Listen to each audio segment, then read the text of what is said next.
കുട്ടികളിൽ എങ്ങനെ നമുക്ക് നല്ല സ്വയം മതിപ്പ്, self esteem and also confidence അതെങ്ങനെ ഏറ്റവും വളരെ ഭംഗിയായിട്ട് ഡെവലപ്പ് ചെയ്യാമെന്നതിനെ കുറിച്ചാണ് നമ്മൾ ഇന്ന് സംസാരിക്കാനായിട്ട് പോകുന്നത്.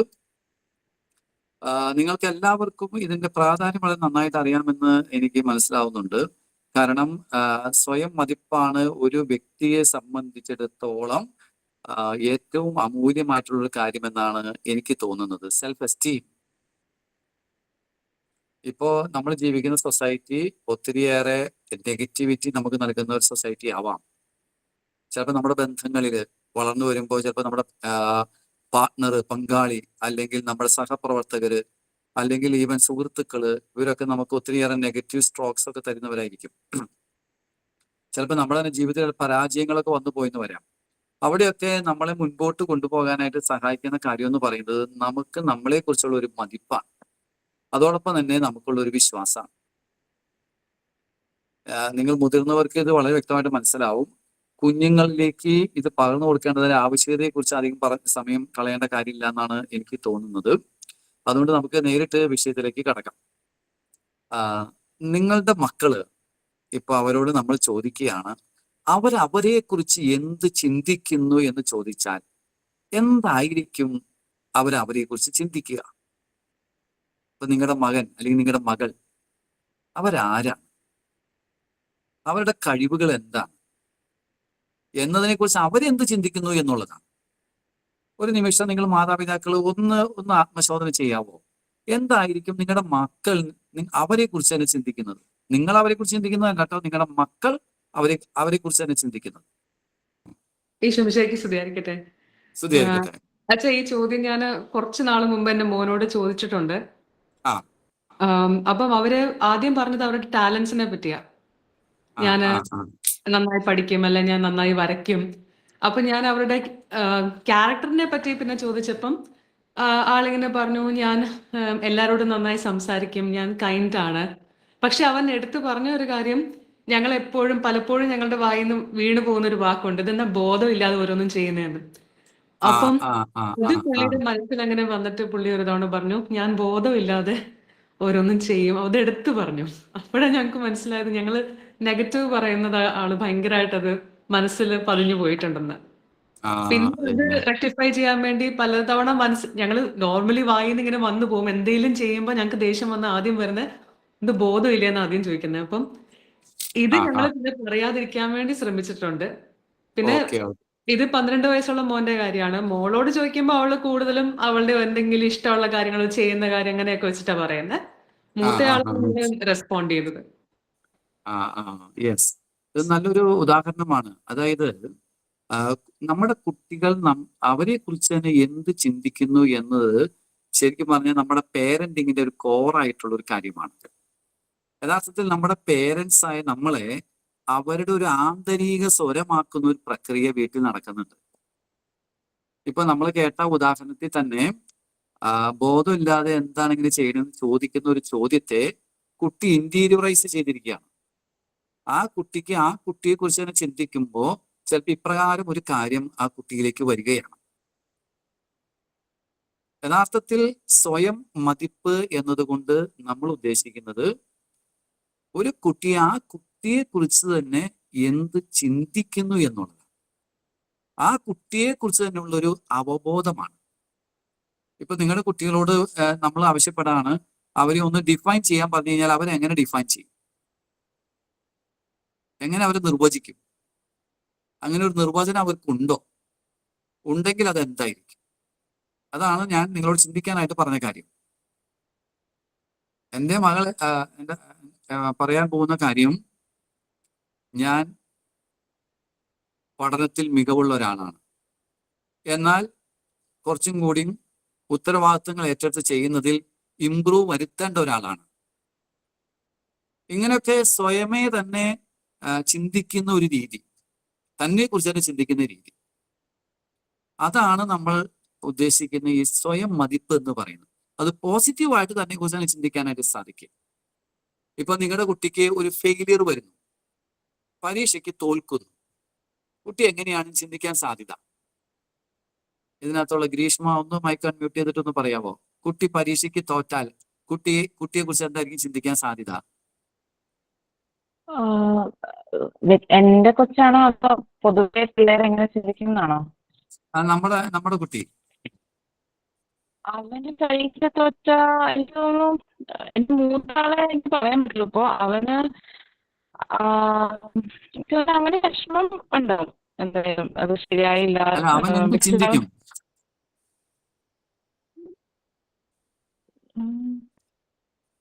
അവന്റെ തോൽവി അവൻ ചിന്തിക്കാൻ ചാൻസ് ഉണ്ടോ എന്ന് അതാണ് ആലോചിക്കുന്നത്. അങ്ങനെ ചിന്തിക്കുമോ എന്ന് എനിക്കറിയില്ല. അവനിപ്പോ പരീക്ഷ 6 തോറ്റാൽ വയസ്സാണ്. 6 വയസ്സാണ് അല്ലേ? ഓക്കെ, 6 വയസ്സുള്ള കുട്ടി 1ാം ക്ലാസ്സിലായിട്ടുള്ളൂ അല്ലേ? അപ്പൊ തോറ്റു ഇല്ല, കഴിഞ്ഞാൽ അവനൊന്ന് ഫീൽ അവനിപ്പോ ചെയ്യില്ലേ? യു കെ ജി ആയിട്ടുള്ളൂ. അതുകൊണ്ട് എനിക്കറിയില്ല എന്ത് പറയുന്നത്. എന്ത് അങ്ങനെയൊന്നും ഒരു സാധ്യതയെ കുറിച്ച് നമ്മൾ ചിന്തിച്ചിട്ടില്ല. അവന്റെ കയ്യിൽ ഒരു ഇല്ല. കളിപ്പാട്ടം താഴെ വീണ് പൊട്ടിയാൽ എന്തായിരിക്കും ചിന്തിക്കുന്നത്? അവൻ വിഷമമാണ് പൊതുവെ. അങ്ങനെ എന്റെ കയ്യിൽ നിന്ന് പോയി എന്നുള്ളൊരു വിഷമമുണ്ട്. പിന്നെ ഞാനത് കുഴപ്പമില്ല, നമുക്കത് വേറെ നോക്കാലോ, അങ്ങനെ പ്രശ്നമൊന്നും ഇല്ല എന്ന് പറയുമ്പോൾ അവൻ ഇച്ചിരി ബെറ്റർ ആവും. പക്ഷെ എന്നാലും അത് പോയതിന്റെ ഒരു പൊട്ടിയതിന്റെ ഒരു വിഷമം അവനുണ്ടാവും മനസ്സിൽ. അതായത് അവനൊരു അവന്റെ മിസ്റ്റേക്ക് ഫേവറേറ്റ്. സംഭവിച്ചു, അവന്റെ കയ്യിൽ നിന്ന് ഒരു പെശക് പറ്റിയിട്ട് അല്ലെങ്കിൽ ഒരു കൈപ്പിഴ പറ്റിയിട്ട് ഈ കളിപ്പാട്ടം നഷ്ടപ്പെട്ടു ആ എന്ന് പറഞ്ഞാൽ നശിച്ചു പോയി. ആ അങ്ങനെയാണെങ്കിൽ അവൻ എന്തായിരിക്കും ചിന്തിക്കുക? അവൻ ആദ്യം വന്ന് എൻ്റെ അടുത്ത് ഇങ്ങനെ അമ്മ അത് പൊട്ടിപ്പോയോ അല്ലെങ്കിൽ അങ്ങനെ ഒരു വിഷമത്തിലാ പറയാ. ചിലപ്പോ ഞാൻ വഴക്ക് പറയുന്ന പേടിച്ചിട്ടാണോ എന്ന് എനിക്കറിയില്ല. അപ്പൊ ഞാൻ കുഴപ്പമില്ല എന്ന് പറയുമ്പോഴേക്കും അവൻ ഇമ്മീഡിയറ്റ്ലി റിലാക്സ്ഡ് ആവും. എനിക്ക് അങ്ങനെ തോന്നിയത്. ഈ അടുത്ത് ഇതുപോലെ എന്തോ സംഭവിച്ചു. അപ്പൊ ഞാൻ അത് കുഴപ്പമില്ല സാറില്ല എന്ന് പറഞ്ഞപ്പോ അവൻ ഒന്ന് ഓക്കെ റിലാക്സ്ഡ് ഓക്കെ അങ്ങനെയാണ് എനിക്ക് തോന്നിയത്. വേറെ പണ്ടൊക്കെ അവന് ചെറിയ പേടിയായിരുന്നു. ഞാന് എന്തെങ്കിലും പൊട്ടിയ ഉടനെ പക്ഷെ ഇപ്പൊ ആ പേടിയില്ല. ചെയ്യുന്നുണ്ട് ഇങ്ങനെ പൊട്ടി. അപ്പൊ എന്ത് ചിന്തിക്കാൻ അതായത് അവന് മിസ്റ്റേക്ക് വന്നു കഴിഞ്ഞാൽ ഉടനെ കുട്ടി ചിന്തിക്കാണ് ഇപ്പൊ അമ്മ എന്നെ വഴക്ക് പറയും. ആ ായിരുന്നു ഇപ്പോഴും ചെറുതായിട്ട് ആ കാണും. ബട്ട് ഇപ്പൊ ഞാൻ കുഴപ്പമില്ല എന്ന് പറയുന്നോണ്ട് ഒന്ന് അപ്പൊ തന്നെ ഒന്ന് റിലാക്സ് ആയ പോലെ എനിക്ക് തോന്നും. ഓക്കെ. യഥാർത്ഥത്തിൽ ഇപ്പൊ ഒരു കുട്ടിക്ക് ഒരു മിസ്റ്റേക്ക് വരുമ്പോ ആ കുട്ടി എന്താണ് ആ കുട്ടിയെ കുറിച്ച് ചിന്തിക്കുന്നത്? അല്ലെങ്കിൽ ആ കുട്ടിക്ക് ഒരു സക്സസ് വരുമ്പോൾ ആ കുട്ടി എന്താണ് ആ കുട്ടിയെ കുറിച്ച് ചിന്തിക്കുന്നത്? അപ്പൊ മറ്റുള്ളവർ നെഗറ്റീവായിട്ട് ഒരു കാര്യം പറയുമ്പോൾ കുട്ടിയെ കുറിച്ച് എന്താണ് ചിന്തിക്കുന്നത്? ഇതാണ് ശരിക്കും നമ്മൾ ഈ സ്വയം മതിപ്പില് കൂടുതൽ പരിശോധിക്കുന്ന ഒരു കാര്യം. തന്നെ കുറിച്ച് തന്നെ ഒരാൾ എന്ത് ചിന്തിക്കുന്നു, അത് പോസിറ്റീവായി ചിന്തിക്കുമ്പോഴാണ് നമ്മൾ സെൽഫ് എസ്റ്റീം എന്ന് പറയുന്നത്. എന്ന് വെച്ച് കഴിഞ്ഞാൽ ഇപ്പൊ ഒരു ഉദാഹരണം, ഒരു മിസ്റ്റേക്ക് സംഭവിച്ചു. ഓക്കെ, ഒരു മിസ്റ്റേക്ക് സംഭവിച്ചു, ഞാനത് അക്സെപ്റ്റ് ചെയ്യുന്നു എന്ന് വിചാരിച്ച് ഞാൻ മോശക്കാരനായോ? ആയിട്ടില്ല. എനിക്ക് എൻ്റെതായ ഒരു വേർത്തുണ്ട്, വാല്യൂ ഉണ്ട്. അതായത് തൻ്റെ വില എന്താണ് എന്നതിനെ കുറിച്ച് കൃത്യമായ ഒരു ബോധമുള്ളതാണ് ശരിക്കും പറഞ്ഞാൽ സ്വയം മതിപ്പ് എന്നതുകൊണ്ട് നമ്മൾ ഉദ്ദേശിക്കുന്നത്. തൻ്റെ വാല്യൂ എന്താണ്? These children will always feel that I am valuable. എനിക്ക് വിലയുണ്ട്. ഇപ്പൊ നിങ്ങൾ കണ്ടിട്ടുള്ള ചില കുട്ടികൾ അവരുടെ ജീവിതത്തിൽ നെഗറ്റീവായ കാര്യങ്ങൾ സംഭവിച്ചു കഴിയുമ്പോൾ they immediately think about some destructive things അല്ലെ? ചിലപ്പോൾ സ്വന്തം ജീവിതം പോലും നശിപ്പിക്കുന്നതിനെ കുറിച്ചൊക്കെ ചിന്തിക്കുന്ന കുട്ടികളുണ്ട്. ഞാനൊരു പരാജയമാണ്, ഇനി എനിക്കൊരു ജീവിതമില്ല, എന്നെ ആരും സ്നേഹിക്കുന്നില്ല, എന്നോട് എല്ലാവർക്കും എന്താ പറയാ ഒരു തരം അകൽച്ചയാണ്. ഇങ്ങനെയൊക്കെ നെഗറ്റീവായിട്ട് ചിന്തിച്ചു പോകും. അപ്പോൾ തൻ്റെ വില അറിയുന്നില്ല, തൻ്റെ വാല്യൂ അറിയുന്നില്ല. അപ്പോൾ സെൽഫ് എസ്റ്റീം എന്ന് ഉദ്ദേശിക്കുന്നത് ഐ ആം വാല്യുബിൾ എന്നൊരു കുട്ടി ചിന്തിക്കുന്നതിനെയാണ്. എനിക്ക് വിലയുണ്ട്, ആ ഒരു വില ഈ ഭൂമിയിലെ മറ്റൊന്നിനും എടുത്തു കളയാനാവില്ല എന്ന വിധത്തിലുള്ള ഒരു ബോധം, അതാണ് സെൽഫ് എസ്റ്റീം എന്ന് നമ്മൾ ഉദ്ദേശിക്കുന്നത്. വിശ്വാസം, ആത്മവിശ്വാസം എന്ന് പറയുന്നത് ഒരു വിശ്വാസമാണ്, കോൺഫിഡൻസ്. അത് വിശ്വാസം എന്താണെന്ന് ചോദിച്ചു കഴിഞ്ഞാല് എനിക്ക് ജീവിതത്തിൽ ഉണ്ടാകുന്ന പ്രതിസന്ധികളെ അതിജീവിക്കാൻ സാധിക്കും. ഇതൊരു വിശ്വാസമാണ്. I can overcome, I can do. എനിക്ക് ചില കാര്യങ്ങൾ ചെയ്യാനായിട്ട് സാധിക്കും. I am capable. Okay, I am not perfect but I am capable. ഞാൻ പൂർണ്ണ വ്യക്തിയൊന്നുമില്ല, എനിക്ക് കുറവുകളുണ്ട്, ഇംപ്രൂവ് ചെയ്യേണ്ട മേഖലകളുണ്ട്. പക്ഷെ എങ്കിലും എനിക്ക് വളരാൻ സാധിക്കും എന്ന് വെച്ചാൽ ഒരു ഗ്രോത്ത് മൈൻഡ് സെറ്റാണ്. അത് ഒരു തരത്തിൽ പറഞ്ഞ എനിക്ക് എന്നിൽ തന്നെയുള്ള ഒരു വിശ്വാസമാണ് ആത്മവിശ്വാസം എന്ന് പറയുന്നത്. ഇപ്പോ നമ്മുടെ ജീവിതത്തിലെ ചില രോഗങ്ങള് അല്ലെങ്കിൽ സാമ്പത്തിക ബുദ്ധിമുട്ടുകള് അല്ലെങ്കിൽ ഈവൻ മറ്റുള്ളവരിൽ നിന്നുള്ള ചില പഴിചാരലുകള് ഇതെല്ലാം വന്നു കഴിയുമ്പോൾ നമുക്ക് തന്നെ നമ്മളെ കുറിച്ച് ഒരു നെഗറ്റീവ് തോന്നാം. I am not good for nothing. എന്നൊക്കെ ഒരു ഫീൽ ചിലപ്പോൾ വരാനായിട്ട് സാധ്യതയുണ്ട്. എന്നാൽ ആത്മവിശ്വാസമുള്ള ഒരാളാണെങ്കിൽ okay, what can I do at this moment, ഈ മൊമെന്റിൽ എനിക്ക് എന്ത് ചെയ്യാൻ പറ്റും, എനിക്ക് എങ്ങനെ വളരാനായിട്ട് സാധിക്കും, എനിക്ക് എങ്ങനെ അതിജീവിക്കാൻ സാധിക്കും. ആ സാധിക്കും എന്നുള്ളതാണ് ശരിക്കും ആത്മവിശ്വാസം എന്ന് പറയുന്നത്. ഈ രണ്ട് കാര്യങ്ങൾ, അതായത് സ്വയം മതിപ്പും ആത്മവിശ്വാസവും നമ്മളെ 10 വയസ്സ് താഴെയുള്ള കുട്ടികളിൽ എങ്ങനെ രൂപപ്പെടുത്തി എടുക്കാം എന്നതാണ് നമ്മൾ ഇത് പരിശോധിക്കുന്നത്. നമ്മൾ 4 മാർഗങ്ങളാണ് അതിനു വേണ്ടി കണ്ടെത്തുന്നത്. 4 മാർഗങ്ങൾ. ഒന്നാമത്തെ മാർഗം എന്ന് പറയുന്നത് അക്സെപ്റ്റൻസ്. എല്ലാം ഏഴ് വെച്ചാൽ തുടങ്ങുന്നത്. 1 അക്സെപ്റ്റൻസ്, 2 അപ്രീസിയേഷൻ അല്ലെങ്കിൽ അഫർമേഷൻ, 3 അച്ചീവ്മെന്റ്, 4 ഓട്ടോണമി. ഈ 4 കാര്യങ്ങളാണ് നമ്മൾ ഇന്ന് പ്രാക്ടീസ് ചെയ്യാനായിട്ട് പോകുന്നത്. ഒരു കുട്ടിക്ക് തന്നെ കുറിച്ച് തന്നെ നല്ല മതിപ്പ്, ജീവിതത്തിൽ പ്രതിസന്ധികൾ വരുമ്പോഴും അതിനെ അതിജീവിക്കാൻ കഴിയുമെന്നുള്ളൊരു വിശ്വാസം, ഇത് രൂപപ്പെടണമെന്നുണ്ടെങ്കിൽ മാതാപിതാക്കൾക്ക് ചെയ്യാൻ കഴിയുന്ന വളരെ പ്രധാനപ്പെട്ട ഒരു കാര്യമാണ് ആ കുട്ടിയെ അക്സെപ്റ്റ് ചെയ്യുന്നു എന്നൊരു ഫീൽ കൊടുക്കുക. വേറൊരു വാക്കി പറഞ്ഞാൽ ഐ ആം ലവ്ഡ് എന്ന് പറഞ്ഞൊരു ഫീൽ കൊടുക്കുക. നമ്മളിപ്പോ കഴിഞ്ഞ 3 സെഷനിൽ ചെയ്ത കാര്യങ്ങളെല്ലാം നമ്മൾ പ്രിസ്യൂം ചെയ്യാണ് കേട്ടോ. ഇനി അതിവിടെ ആവർത്തിക്കുന്നില്ല. അതെല്ലാം ഇതിന് സഹായിക്കുന്ന കാര്യങ്ങളാണ് അക്സെപ്റ്റൻസിന്. അപ്പോ എൻ്റെ മാതാപിതാക്കൾ എന്നെ സ്നേഹിക്കുന്നു എന്നൊരു ഫീല് കുട്ടിക്ക് കൊടുക്കണം. I belong to my parents, I belong to a loving family feel ഫീല് മാതാപിതാക്കൾ ബോധപൂർവം തന്നെ കുട്ടിക്ക് കൊടുക്കണം. അതെങ്ങനെ കുട്ടിക്ക് കൊടുക്കാൻ പറ്റും? നിങ്ങളിപ്പോ കൊടുത്തുകൊണ്ടിരിക്കുന്ന ആരെങ്കിലും ഒന്ന് പറയാമോ? നിങ്ങൾ ഈ കുട്ടിയെ സ്നേഹിക്കുന്നു എന്ന് ഇപ്പൊ നിങ്ങൾ കൈമാറുന്നത് എങ്ങനെയാ? ആരെങ്കിലും ഒന്ന് ഷെയർ ചെയ്യാവോ? ഗ്രീഷ്മ ഒന്ന് ഷെയർ ചെയ്യാവോ?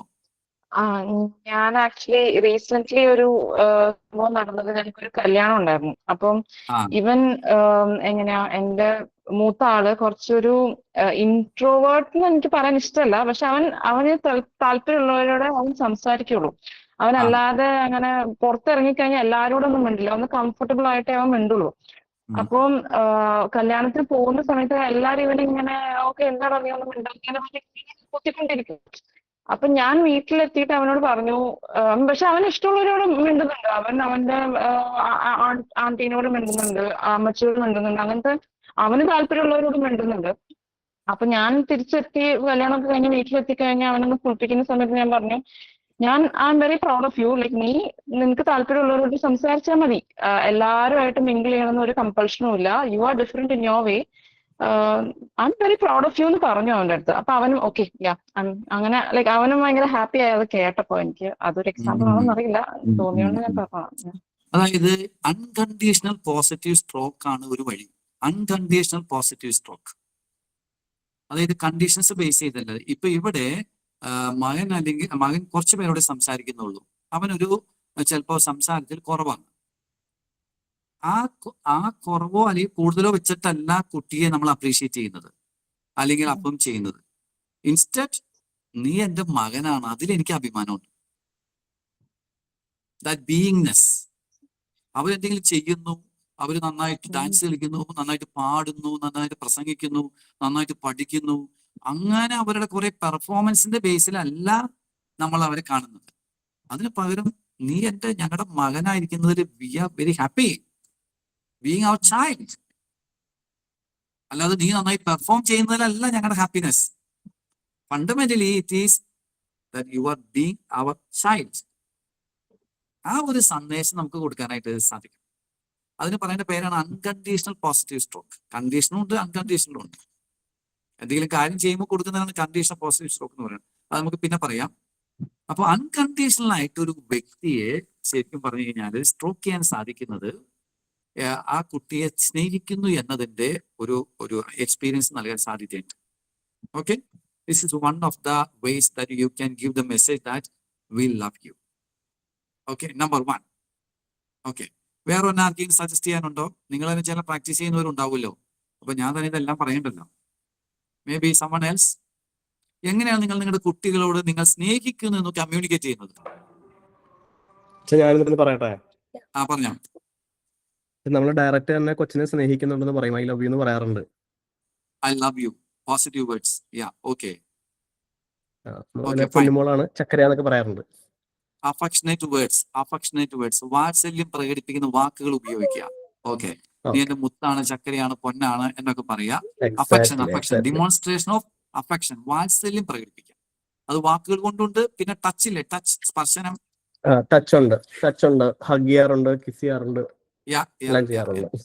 ഓക്കെ, ഇതെല്ലാം ശരി. കുട്ടികൾക്ക് നമ്മൾ അവരെ വാല്യൂ ചെയ്യുന്നു എന്നും അവരെ സ്നേഹിക്കുന്നു എന്നും കമ്മ്യൂണിക്കേറ്റ് ചെയ്യുന്ന മാർഗങ്ങളാണ്. Demonstration of affection through words and actions and touch. Okay, അതെ. വേറെ എന്തെങ്കിലും? എന്റെ ഭാഗത്തുനിന്ന് ഞാൻ ഇനിയും പറയണ്ടല്ലോ, വേറെ ആരെങ്കിലും പറയുന്നതായിരിക്കും നല്ലതെന്ന് പറയാം. തോന്നുന്നു. ഓക്കെ, അദ്ദേഹം പറഞ്ഞ ഒരു കാര്യമാണ് ഡിമോൺസ്ട്രേഷൻ ഓഫ് അഫെക്ഷൻ. നല്ലൊരു കാര്യമാണത്. ഓക്കെ, അത് നമ്മുടെ വീടുകളിലൊക്കെ പൊതുവെ കൊച്ചു കുട്ടികളായിരിക്കുമ്പോൾ ചെയ്യും. പക്ഷെ വളർന്നു വരുമ്പോൾ അത് കുറഞ്ഞു പോകുന്നുണ്ടോ എന്നൊരു സംശയം എനിക്കില്ലായികയില്ല. നിങ്ങൾക്കുണ്ടോന്ന് എനിക്കറിയില്ല കേട്ടോ. അതായത് ഈ വളർന്നു വരുമ്പോൾ ഈ അഫക്ഷനെ കുറഞ്ഞു പോകുന്നുണ്ടോ? ഏഞ്ചലെ എങ്ങനെയാ, അത് കുറഞ്ഞു പോകുന്നുണ്ടോ? ഇല്ല വെച്ചാൽ കൂടി വരുവാ. കൂടി വരുന്നുണ്ട്. That is good. കുട്ടികൾക്ക് പ്രായം കൂടി വരും തോറും they also need affection. Okay, പ്രത്യേകിച്ച് മോന്റെ കാര്യം അതെല്ലാം ഞങ്ങൾ ശ്രദ്ധിക്കുന്നുണ്ട്. In case okay. നമുക്ക് ഒരു വഴക്ക് പറഞ്ഞ് ചില സമയത്ത് നമ്മുടെ ആ ഒരു ദേഷ്യം ടെമ്പർ കാരണം വിഷമം വരുന്ന രീതിയിലൊക്കെ വഴക്ക് പറഞ്ഞു പോവാറുണ്ട്. അപ്പം ഹസ്ബൻഡ് ആണെങ്കിൽ അത് പ്രത്യേകം ശ്രദ്ധിക്കും. കുറച്ചു നേരം അപ്പൊ തന്നെ ഒരു 2 മിനിറ്റ് പോലും എടുക്കത്തില്ല, പോയി കെട്ടിപ്പിടിച്ച് നീ അച്ഛയുടെ പൊന്നാട്ടോ എന്നൊക്കെ പറഞ്ഞ് ഒന്ന് ചിലപ്പോ എടുത്ത് പൊക്കും. അത് വലുതായി എന്നാലും എടുത്ത് പൊക്കുകയൊക്കെ ചെയ്യും. അങ്ങനെ അത് വഴക്ക് പറഞ്ഞത് കാര്യകാരണ സഹിതാണെങ്കിൽ അത്രയും പൊക്കണമെന്ന് ഇല്ലാന്നാണ് എന്റെ അഭിപ്രായം കേട്ടോ. ഇല്ല, എപ്പോഴും ഉള്ള കാര്യമല്ല. അതെ, നമ്മുടെ ഭാഗത്ത് ഒരു തെറ്റ് വന്നു പോയി പെട്ടെന്ന് ദേഷ്യം കൊണ്ട് പറഞ്ഞു, അങ്ങനെയാണെങ്കിൽ പോയി സോറി ഒക്കെ പറഞ്ഞ് പൊന്നല്ലേ എന്നൊക്കെ പറയുന്നത് പിന്നെ that's good. എന്റെ ഭാഗത്തുനിന്ന് ചെയ്യാറുള്ളത്, ഇപ്പം അവര് എന്തെങ്കിലും കാര്യം നമ്മൾ നല്ല പണിയിലിരിക്കുമ്പോൾ എന്തെങ്കിലും കാര്യമായിട്ട് വന്നാലും ഷൗട്ട് ചെയ്യാതെ നോക്കാറുണ്ട്. ഞാൻ പറയും, ഞാൻ ഒന്ന് ഫ്രീ ആയിട്ട് വരാം. അപ്പം that's good. അവരോട് റെസ്പോണ്ട് ചെയ്യുന്നതിൽ കുറച്ചുകൂടെ റെസ്പെക്ട്ഫുള്ളി ആകുമ്പോൾ അവർക്ക് മനസ്സിലാവുന്നുണ്ട് അവര് വാല്യൂഡ് ആണെന്നുള്ളത്. അതിനകത്ത് വളരെ പ്രധാനപ്പെട്ട ഒരു കാര്യമാണ് ഈ റെസ്പെക്ട്ഫുൾ ലിസണിങ്. നമ്മൾ നമ്മുടെ കുട്ടിയെ കേൾക്കുന്നു. അവർ വന്ന് പറയുന്നത് ചിലപ്പോൾ പൊട്ടക്കഥയായിരിക്കും. എന്താണെങ്കിലും ശരി, നമ്മൾ അവരെ കേൾക്കുന്നു. ലിസണിങ്, അത് അറ്റൻറ്റീവ് ലിസണിങ്, അവരെ ശ്രദ്ധിക്കുന്നു. ഇപ്പൊ ഒരു ഉദാഹരണം പറയുന്നത്, കുട്ടി സംസാരിക്കാൻ വരുമ്പോൾ നമ്മൾ മൊബൈൽ മാറ്റി വെക്കുന്നു, നമ്മൾ TV ഓഫ് ആക്കുന്നു, എന്നിട്ട് കുട്ടിയോടൊപ്പം ഇരുന്ന് നമ്മൾ ഇങ്ങനെ കുറച്ച് കളികളിലൊക്കെ ഏർപ്പെടുന്നു.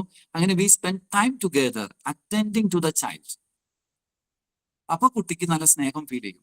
അതായത് കുട്ടി കണ്ടീഷൻ ബേസ്ഡ് ഒന്നുമല്ല, കുട്ടി ആയിരിക്കുന്ന അവസ്ഥയിൽ അക്സെപ്റ്റ് ചെയ്യുന്നതായിട്ട് കുട്ടിക്ക് ഫീൽ ചെയ്യും.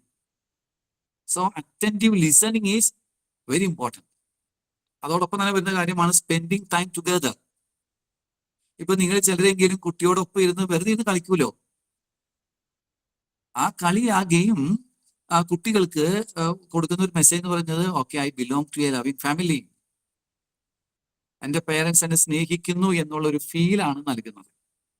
പിന്നെ അതോടൊപ്പം തന്നെ നമ്മുടെ വീടുകളിലുള്ള ചില family rituals, maybe the family prayer that we make together, അല്ലെങ്കിൽ അങ്ങനെയുള്ള ഒരുമിച്ച് ചെയ്യുന്ന കുറച്ച് കാര്യങ്ങൾ, maybe going outside for a recreation, or maybe എന്താ പറയുക, ഒരു ഭക്ഷണം കഴിക്കുന്നതോ, ഇതെല്ലാം കുട്ടികൾക്ക് ഞങ്ങൾ അവരെ സ്നേഹിക്കുന്നു എന്നൊരു ഫീൽ കൊടുക്കുന്നതാണ്. Unconditional acceptance. ഇതൊക്കെ പോസിറ്റീവായിട്ട് നമ്മൾ ചെയ്തുകൊണ്ടിരിക്കുന്നതും അല്ലെങ്കിൽ ചെയ്യാവുന്നതുമായ കാര്യങ്ങളാണ്. പക്ഷെ ഇതിന്റെ ഇടയിൽ പ്രത്യേകം ശ്രദ്ധിക്കേണ്ട ചില കാര്യങ്ങളുണ്ട്. അതായത് ചിലപ്പോൾ അറിയാതെ തന്നെ നമുക്ക് വരുന്ന ഈ അക്സെപ്റ്റൻസിനെ ബ്ലോക്ക് ചെയ്യുന്ന ചില കാര്യങ്ങളുണ്ട്. അതിനകത്ത് ഒരു പ്രധാനപ്പെട്ട കാര്യമാണ് കോൺസ്റ്റന്റ് കമ്പാരിസൺ എന്ന് പറയുമ്പോൾ നമ്മളൊരു വ്യക്തി അക്സെപ്റ്റ് ചെയ്യുന്നില്ല എന്നർത്ഥം. ഇപ്പൊ ചിലപ്പോൾ നമ്മൾ ഒരു കുട്ടിയോട് പറയും, മൂത്ത കുട്ടിയെ കണ്ടുപിടിക്കാൻ പറയും, അല്ലെങ്കിൽ ഇളയ കുട്ടിയെ കണ്ടുപിടിക്കാൻ പറയും, നിന്നെ പോലെ അല്ല അവൻ എന്നൊക്കെ പറഞ്ഞ് കമ്പയർ ചെയ്യും. അത് ഒരു പ്രാവശ്യം കമ്പയർ ചെയ്യുന്നതൊന്നും വലിയ പ്രശ്നമുള്ള കാര്യമില്ല കേട്ടോ. പക്ഷെ കോൺസ്റ്റന്റ് ആയി കഴിഞ്ഞ് കഴിഞ്ഞാല് കുട്ടിക്ക് ഈ അക്സെപ്റ്റൻസ് ബ്ലോക്ക്ഡ് ആവും. ഓക്കെ, പിന്നെ രണ്ടാമത്തെ കാര്യമാണ്, അറിയാതെ നമ്മൾ ചെയ്തു പോകുന്ന കാര്യമാണ് നെഗറ്റീവ് ലേബലിംഗ്. മടിയനാണ്, ഒരു അച്ചടക്കമില്ല, കെയർലെസ്, എല്ലാത്തിനും പിടിവാശിയുള്ളവരാണ്. ഇങ്ങനെ നമ്മൾ ലേബൽ ചെയ്യുക കുട്ടിയെ നെഗറ്റീവായിട്ട് ലേബൽ ചെയ്യുന്നതിന്റെ അർത്ഥം ആ കുട്ടിയെ നമ്മൾ ആ കുട്ടിയുടെ യൂണീക്ക്നെസ്സിൽ അൺകണ്ടീഷണൽ ആയിട്ട് അക്സെപ്റ്റ് ചെയ്യുന്നില്ല. അപ്പൊ നമ്മൾ ഉദ്ദേശിക്കുന്ന അർത്ഥം അവിടെ വരില്ല. ദെൻ നാലാമത്തെ കാര്യം അറിയാതെ തന്നെ നമ്മുടെ വീടുകളിൽ സംഭവിക്കാൻ സാധ്യതയുള്ളതാണ് ഈ എക്സസീവ് ക്രിറ്റിസിസം. എക്സസീവ് ക്രിറ്റിസിസം അതായത് എപ്പോഴും കുട്ടിയെ കറക്റ്റ് ചെയ്തുകൊണ്ടിരിക്കുക. എന്താ ഈ പറയുന്നത്? നമ്മൾ കുട്ടിയെ വീട്ടിൽ നന്മ പറയുന്നതിനേക്കാൾ കൂടുതൽ കറക്ഷൻ കൊടുത്തുകൊണ്ടിരിക്കുക. കുട്ടി അത് ചെയ്ത പ്രശ്നം, ഇത് ചെയ്ത പ്രശ്നം, എല്ലാത്തിനും ഇങ്ങനെ കറക്റ്റ് ചെയ്യുക. ചിലപ്പോൾ വി ആർ എക്സ്പെക്ടിങ് പെർഫെക്ഷൻ, പക്ഷെ ആ പെർഫെക്ഷൻ ആണെന്ന് വരുമ്പോഴൊക്കെ കോൺസ്റ്റന്റ് ആയിട്ട് ഇങ്ങനെ കറക്റ്റ് ചെയ്യുക. അത് കുട്ടിയെ ബ്ലോക്ക് ചെയ്യും, അതായത് ആ ആക്സെപ്റ്റൻസ് ബ്ലോക്ക് ചെയ്യും. പിന്നെ അതുപോലെ തന്നെ വരുന്ന വളരെ പ്രധാനപ്പെട്ട മറ്റൊരു കാര്യമാണ് പബ്ലിക് ഹ്യൂമിലിയേഷൻ. ഞങ്ങൾ അച്ഛന്മാരൊക്കെ വരുമ്പോൾ പേരൻസ് ചെയ്യുന്ന ഒരു രീതി ഞാൻ കണ്ടിട്ടുണ്ട് കേട്ടോ. ആ കുട്ടിയെ മുമ്പിൽ എത്തിയിട്ട് പറയും പഠിക്കാനുള്ള മടിയനും, ഒരു ഉത്തരവാദിത്വ ബോധവും ഇല്ല. നന്നാക്കാൻ വേണ്ടി പറയുന്നതാണ്, പക്ഷെ അത് നെഗറ്റീവാണ്. പബ്ലിക് ഹ്യൂമിലിയേഷൻ കുട്ടികൾക്ക് ഒരിക്കലും അവരെ അക്സെപ്റ്റ് ചെയ്തിട്ടുള്ള ഫീല് ഉണ്ടാവില്ല. ദെൻ അഞ്ചാമത്തെ കാര്യമാണ്, ബ്ലോക്ക് ചെയ്യുന്ന കാര്യമാണ് അൺറിയലിസ്റ്റിക് എക്സ്പെക്ടേഷൻസ്. അൺറിയലിസ്റ്റിക്, യാഥാർത്ഥ്യത്തിന് നിരക്കാത്ത പ്രതീക്ഷകൾ.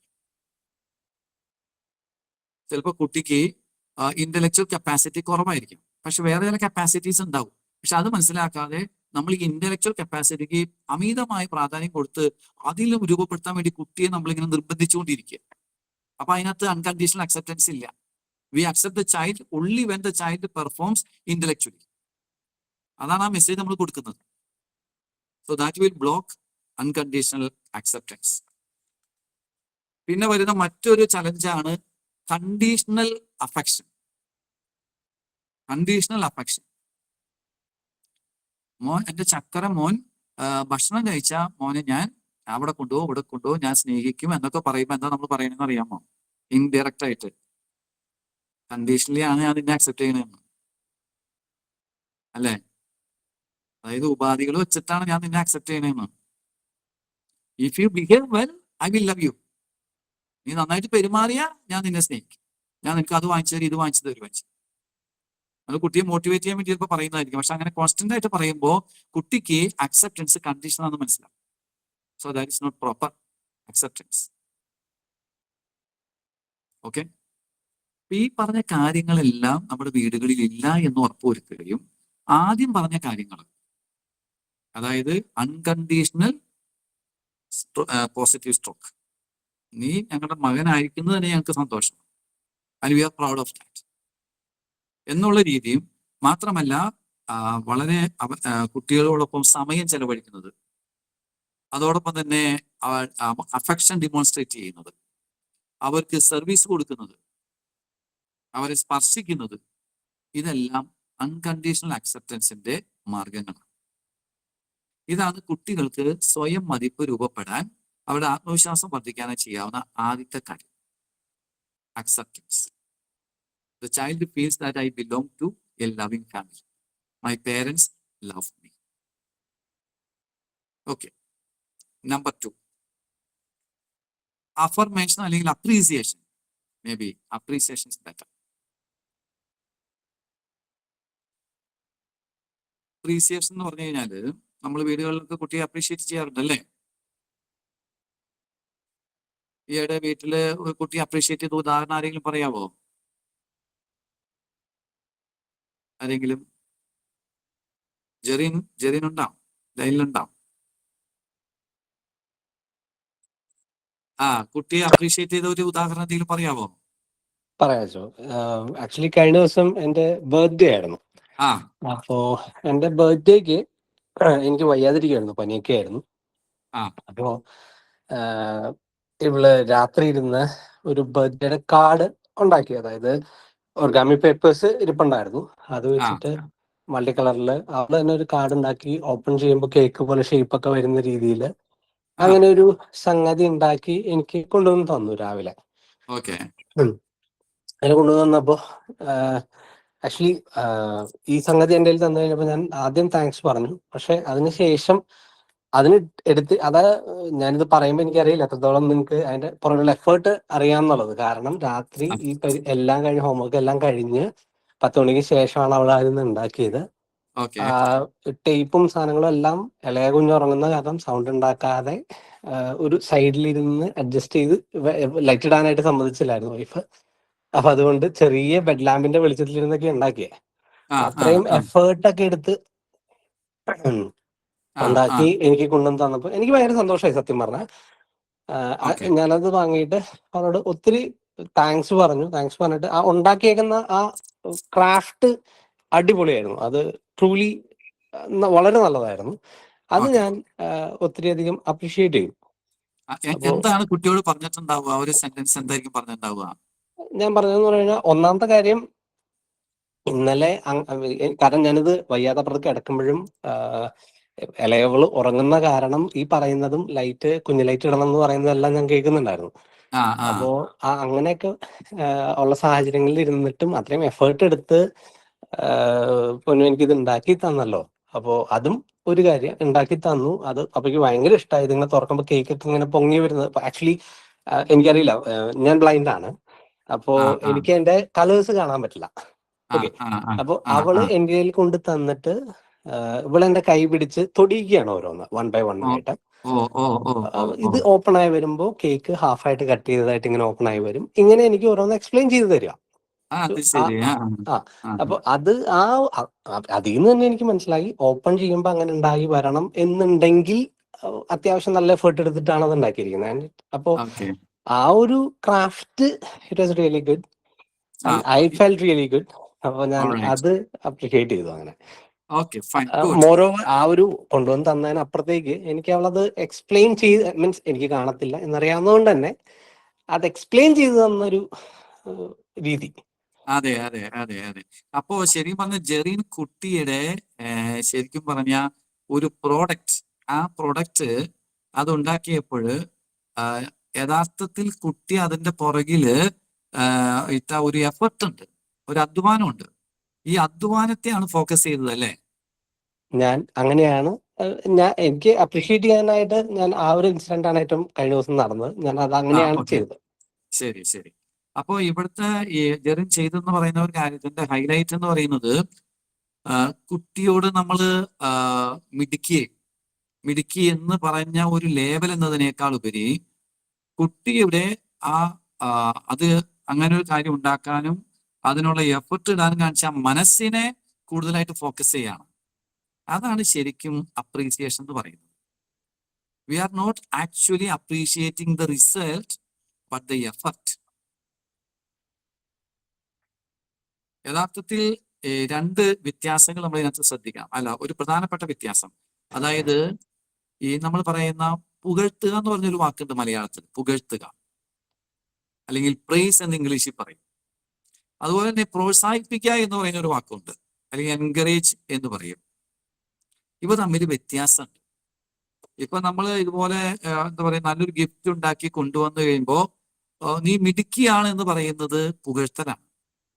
അതിനു പകരം അപ്പയ്ക്ക് വളരെ ഇഷ്ടമായി, ഇതിന്റെ പുറകിൽ നീ എത്രമാത്രം അധ്വാനിച്ചു, എത്ര മനോഹരമായിട്ടാണ് നീ ഇതിനു വേണ്ടി പ്രിപ്പയർ ചെയ്തത്, എത്ര സമയമാണ് ഇതിനു വേണ്ടി ചെലവഴിച്ചത്. അതിലൂടെയൊക്കെ എനിക്ക് മനസ്സിലാകുന്നത് നിനക്ക് എന്നോടുള്ള ഒരു സ്നേഹമാണ്, കരുതലാണ്. അത് നീ വന്നിട്ട് എനിക്ക് എക്സ്പ്ലെയിൻ ചെയ്തു തന്ന രീതിയൊക്കെ ഇല്ലേ, അതെനിക്ക് വളരെ ഇഷ്ടപ്പെട്ടു എന്ന് പറയുമ്പോ അതിന് എൻകറേജ്മെന്റ് നമ്മൾ പറയുന്നത്. ശരിക്കും കുട്ടികൾക്ക് വേണ്ടത് ഈ എൻകറേജ്മെന്റ് ആണ്. നമ്മൾ ഈ കുട്ടികളുടെ ഇപ്പൊ മാർക്ക് കിട്ടി, മാർക്ക് ലിസ്റ്റ് കിട്ടിക്കഴിഞ്ഞു കഴിഞ്ഞാല് വിദ്യ എങ്ങനെയായിരിക്കും കുട്ടി അപ്രീഷിയേറ്റ് ചെയ്യണത്? ഒരു കുട്ടിയുടെ റിസൾട്ടുമായിട്ട് വരുമ്പോ ഞങ്ങള് അങ്ങനെ മാർക്ക് അങ്ങനെ അത് ഒരുപാട് എംഫസൈസ് ചെയ്യാറില്ല. അങ്ങനെ പറയും ഗുഡ് വർക്ക്, നീ നന്നായിട്ട് ചെയ്തു, അങ്ങനെ മാത്രമേ പറയുള്ളൂ. എന്ന് വെച്ചാൽ ഞാൻ വളർന്നു വന്നപ്പോ എനിക്ക് അതിന് ഒരുപാട് ക്രിറ്റിസിസം കിട്ടിയതിന്റെ ആ ഒരു ഇമ്പാക്ട് എനിക്ക് ഇപ്പോഴും ഉണ്ട്. അതുകൊണ്ട് ഞാൻ ഒരിക്കലും ആ ഒരു പ്രഷർ പിള്ളേർക്ക് ഇടാറില്ല. ആൾ എന്ത് മാർക്ക് കൊണ്ടുവന്നാലും ഞങ്ങൾ അത് സെലിബ്രേറ്റ് ചെയ്യും. ഓക്കെ. പക്ഷെ കുട്ടിയോട് എന്താ നമ്മൾ പറയാ? അപ്പൊ ഞങ്ങൾ പറയും good work Isabel, you know U worked hard, good work എന്ന് പറയും. അത്ര പറയുള്ളൂ. അത് ഞങ്ങൾ ആ പെർസെന്റേജോ അതങ്ങനെ ഒരുപാട് ആംപ്ലിഫൈ ചെയ്യില്ല. മിടുക്കി എന്ന് പറയോ? മിടുക്കൻ അങ്ങനെ പറയും. Good work, you are smart എന്നൊക്കെ പറയില്ലേ? പ്രൗഡ് ഓഫ് യു എന്ന് പറയും. പ്രൗഡ് ഓഫ് യു എന്നൊക്കെ പറയാം, കുഴപ്പമില്ല. പക്ഷെ ഈ പറഞ്ഞ ഒത്തിരി ഇങ്ങനെ ചാർജ്ഡ് ആയിട്ടുള്ള പോസിറ്റീവ് ലേബൽസ് വല്ലപ്പോഴൊക്കെ ഉപയോഗിക്കുന്നതുകൊണ്ട് കുഴപ്പമില്ല.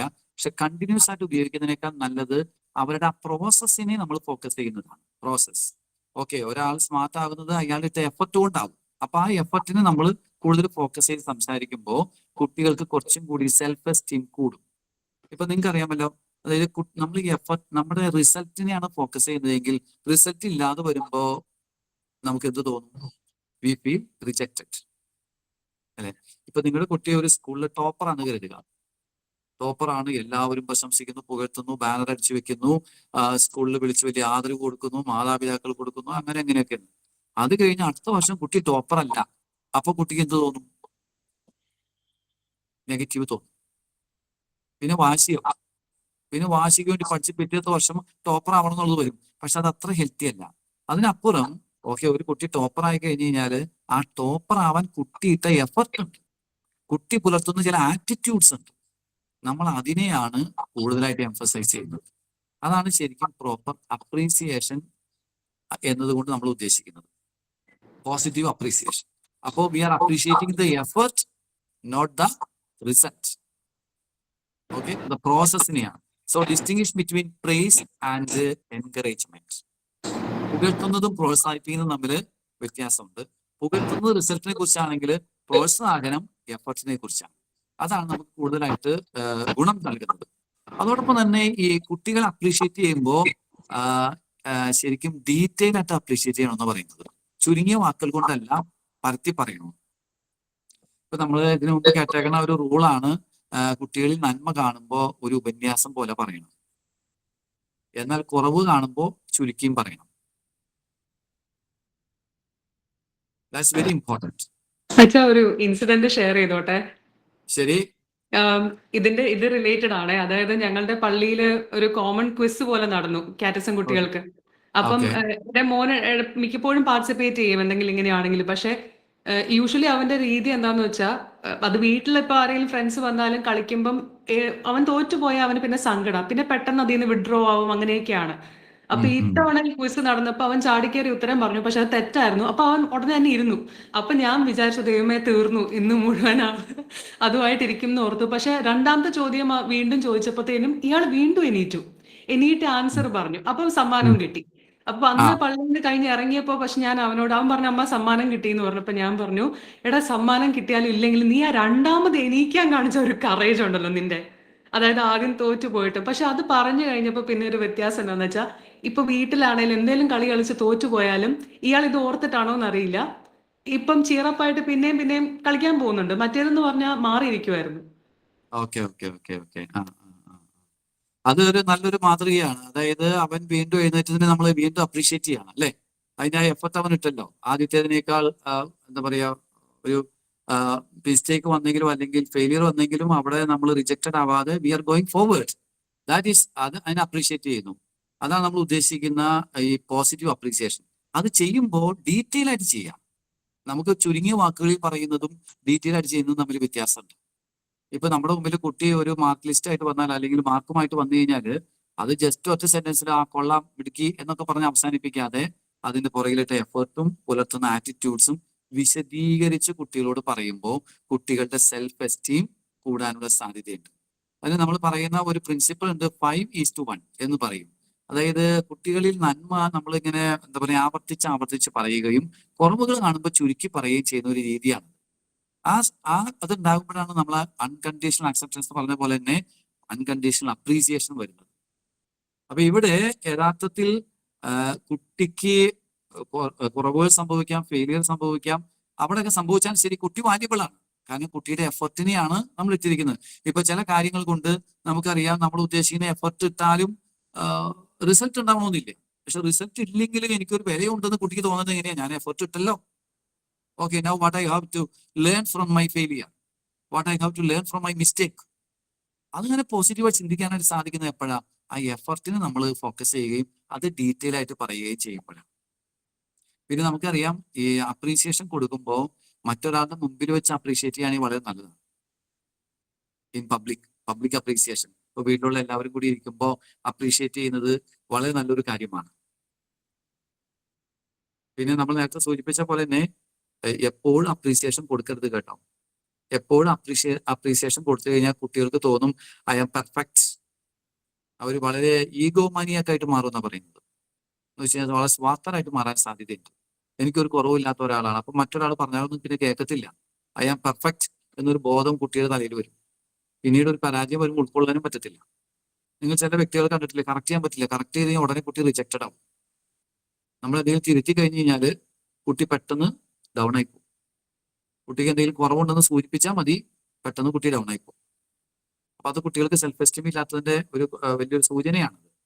അപ്പൊ അവിടെ അത് അപ്രീസിയേഷൻ കൊടുക്കുമ്പോൾ ഫുൾ അപ്രീസിയേഷൻ ആകാതെ ഇടയ്ക്ക് വളരെ ഷോർട്ട് ആയിട്ടുള്ള നെഗറ്റീവ് സ്ട്രോക്സും കൊടുക്കണം. അത് നമ്മൾ 5:1 എന്ന് പറയും.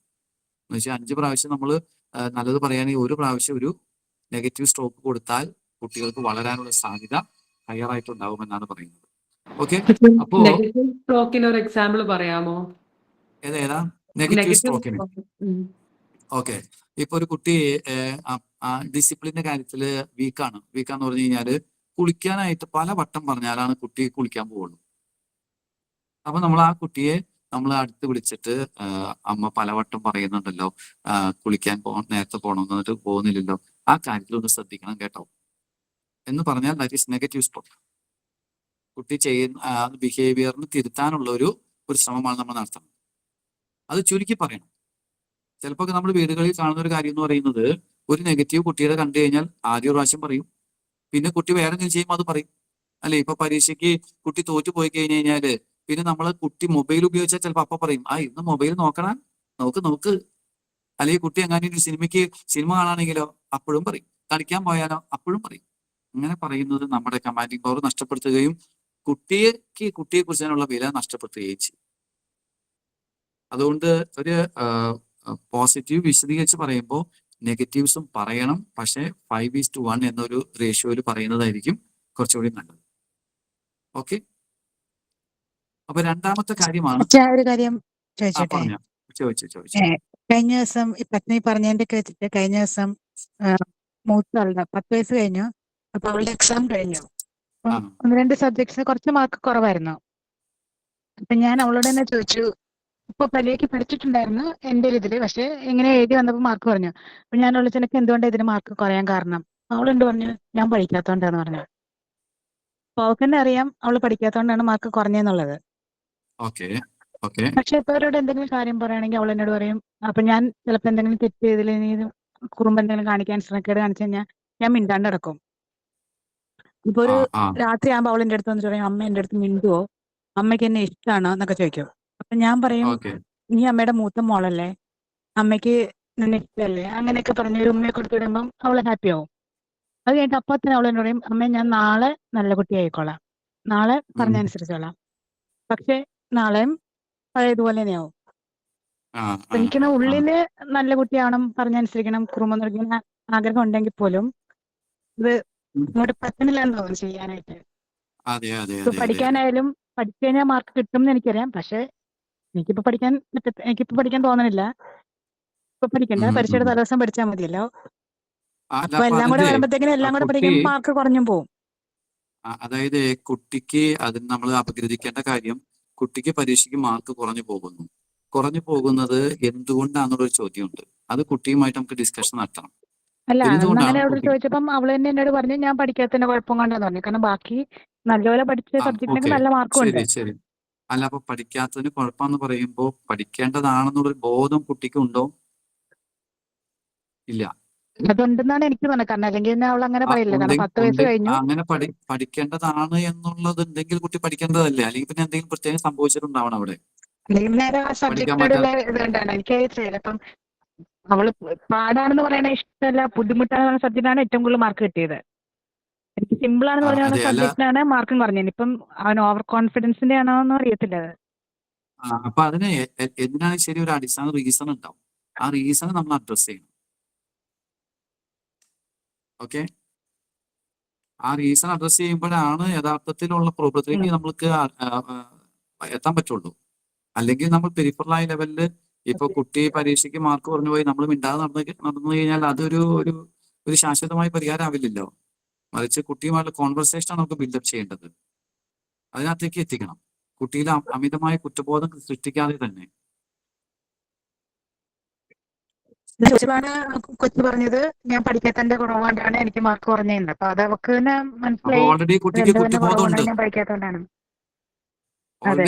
ഓൾറെഡി കുട്ടിക്ക് പക്ഷെ കുറ്റബോധമുണ്ട്. പിന്നീട് അത് പിന്നെ അടുത്ത പരീക്ഷയ്ക്ക് മാർക്കിന് വേണ്ടി അവള് അങ്ങനെ അത്രയും ഇത് എഫേർട്ട് എടുത്ത് പഠിക്കാറില്ല.